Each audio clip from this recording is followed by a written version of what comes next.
নির্বাচনের আগে ভারী অস্ত্র উদ্ধারের অভিযান চলমান আছে। এ ব্যাপারে সরকারের কোনো ব্যর্থতা নেই। শুক্রবার সকালে পূর্বাঞ্চলে ফায়ার সার্ভিসের ট্রেনিং গ্রাউন্ডে ভলান্টিয়ার সম্মাননা অনুষ্ঠানে এ দাবি করেন স্বরাষ্ট্র উপদেষ্টা জাহাঙ্গীর আলম চৌধুরী।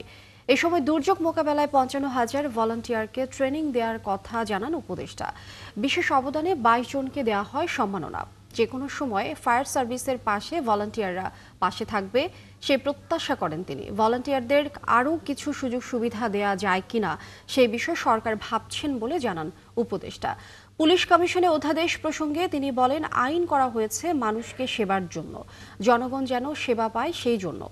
এই সময় বিডিআর বিদ্রোহের তদন্ত রিপোর্ট নিয়ে প্রশ্ন করলে বিষয়টি উত্তর দেননি স্বরাষ্ট্র উপদেষ্টা।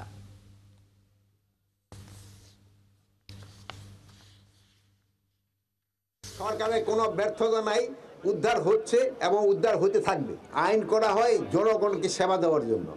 এই আইনটা করা হয়েছে জনগণ যেন সেবা পায়, জনগণের সেবার জন্য। কোন বাহিনী কি তাদের জন্য না, এটা বাহিনী যে তাদের যদি কোনো সমস্যা থাকে এটাও তারা রিকমান্ড করতে পারবে এবং তাদের রিকমেন্ডেশনটা আমরা স্বরাষ্ট্র মন্ত্রণালয়ে দেখব।